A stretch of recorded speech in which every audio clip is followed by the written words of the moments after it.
Savoir si le vaccin était efficace. Le professeur Van Damme a déjà testé de nombreux vaccins. Il est considéré comme une référence dans son domaine. Les gens pensent qu'on a brûlé certaines étapes. Oui, trop vite, hein, certains disent, oui. Comme je vous ai dit, au fond, il n'y a aucune étape, ni au niveau préclinique, avec toute la documentation de tératogénicité, ni au niveau clinique, où on a quand même d'abord eu nos tests, et on avait déjà l'évidence avec les résultats d'un vaccin précédent, qui est un peu le frère de ce vaccin, si le vaccin contre l'H5N1. Quand on voit toutes ces données-là, au moment où le vaccin a été approuvé, aussi bien par l'OMS que par les autorités européennes, on avait plus de documentation qu'avec un simple vaccin saisonnier. Les gens ne se réalisent pas qu'au fond, le vaccin, au moment où il est entré sur le marché, était bien documenté. En clair, ça a été un peu rapide, c'est vrai, mais on n'aurait pris aucun risque.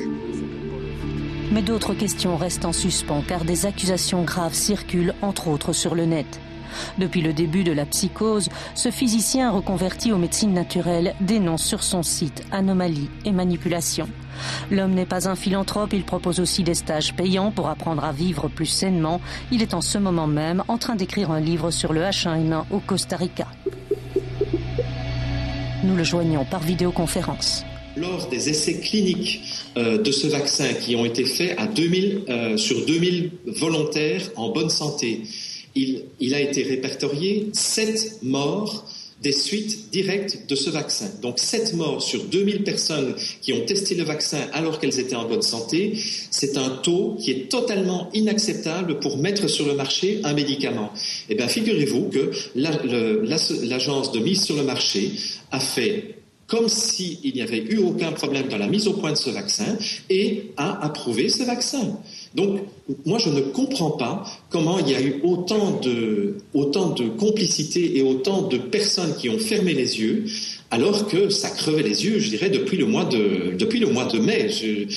En tout cas, moi, depuis le mois de mai, c'est clair pour moi qu'il y avait quelque chose qui était en train de se préparer, qui n'était pas correct au niveau de la mise, des processus de mise en marché des médicaments, enfin du vaccin ici en l'occurrence. Sur le site de l'Agence européenne du médicament, donc on peut lire les notices sur les vaccins, les premières études qui ont été faites, j'imagine par votre société, les premiers tests, que ces tests, en fait, faits sur 2000 volontaires, avaient provoqué 7 décès. Je voudrais simplement avoir votre... vous êtes au courant de ça? Pas du tout. Pas du tout. Et je peux vous assurer que si, effectivement, au cours d'une étude clinique de 2000 personnes, il y avait eu 7 décès, jamais une licence aurait été octroyée pour ce vaccin par les autorités européennes. C'est quelque chose qui est faux. C'est quelque chose qui est faux. Faux, vraiment? Nous posons la même question à l'Agence belge du médicament, dont plusieurs experts participent aux travaux de l'Agence européenne du médicament, l'EMEA. Je suppose qu'il y a peut-être eu des cas, je ne suis pas honnêtement informé, je pourrais m'inquiéter de savoir, mais quand bien même il y aurait eu le nombre il faut essayer de relater ça. De nouveau, c'est peut-être lié à un tout autre phénomène qu'au vaccin lui-même. Le document existe bel et bien sur le site officiel de l'EMEA. Il y a bel et bien eu 7 morts lors de tests préliminaires sur le vaccin pandémique. Quelques heures après l'interview, Emmanuel Anon de GSK et l'Agence belge du médicament nous rappelleront pour confirmer l'existence du rapport, mais surtout pour nous préciser qu'aucune de ces morts n'avait pu être reliée directement au vaccin. Cela n'avait donc eu aucune influence sur le feu vert européen. A-t-on frôlé le drame? A posteriori, on peut juste affirmer que sur près de 25 millions d'Européens qui ont reçu ce vaccin, on déplore près de 130 morts. Si on avait gardé les mêmes statistiques que pour les tests préliminaires, il y aurait eu plus de 87 000 décès. Mais puisque cela n'a pas grippé la machine, pourquoi ne pas nous avoir parlé spontanément de ces 7 morts? Entre-temps, la grippe H1N1 débarque. Le pic épidémique est suivi d'un pic polémique autour d'un adjuvant du vaccin, le squalène. Il serait toxique pour les femmes enceintes. Je pique. Un vaccin doit en principe aider nos anticorps à reconnaître le virus pour pouvoir s'en défendre. Pour le fabriquer, on cultive la souche sur des œufs, on le rend inoffensif et on lui ajoute ensuite des ingrédients comme des conservateurs. Ce vaccin-ci doit encore en plus être mélangé avec un adjuvant pour amplifier la réaction immunitaire. C'est cet adjuvant qui est remis en question par un groupement de citoyens. Ceux-ci ont intenté une action devant le tribunal. Ils veulent que l'État dise la vérité sur tous les composants du vaccin. Pour eux, certains seraient toxiques.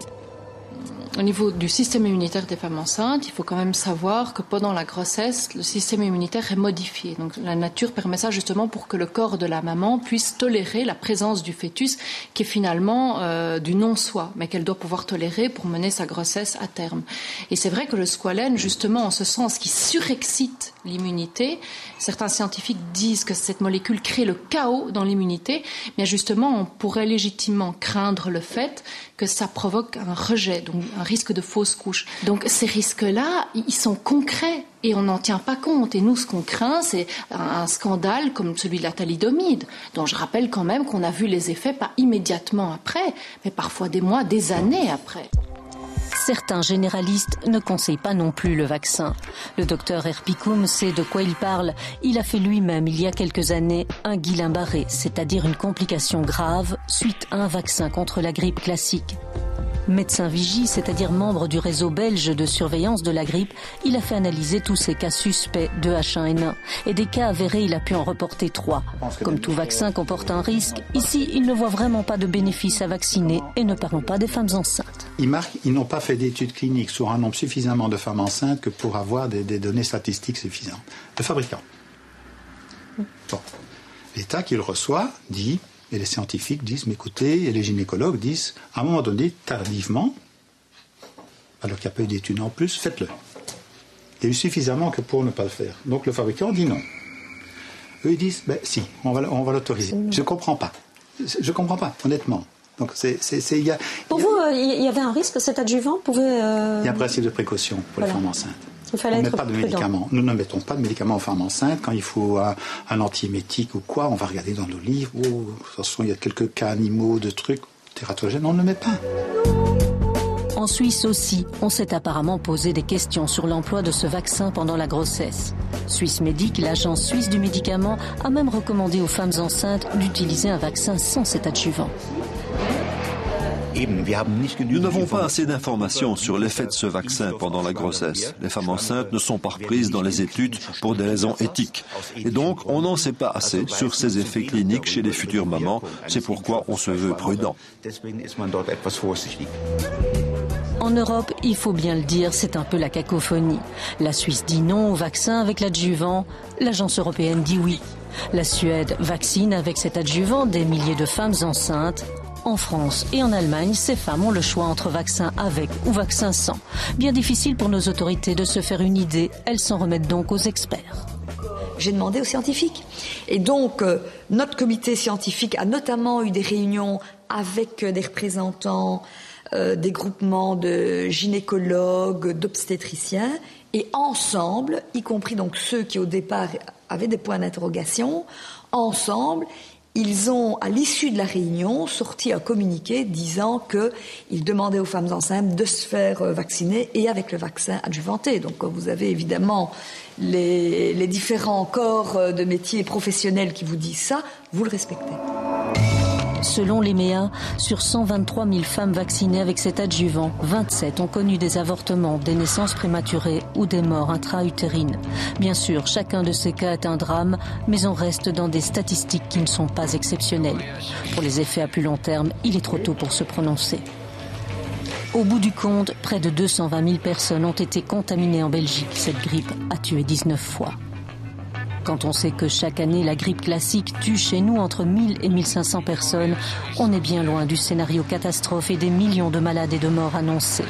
Mais quelle mouche a donc piqué l'OMS? Pourquoi cette organisation des Nations Unies a-t-elle lancé cette alerte maximum? Car si l'épidémie s'étend géographiquement, le nombre de cas sévères et de morts reste limité. Tous les critères pour lancer une telle alerte ne semblent pas réunis. Pourquoi a-t-on changé les règles du jeu? C'est la question que nous posons à la responsable de la lutte contre la grippe à l'OMS.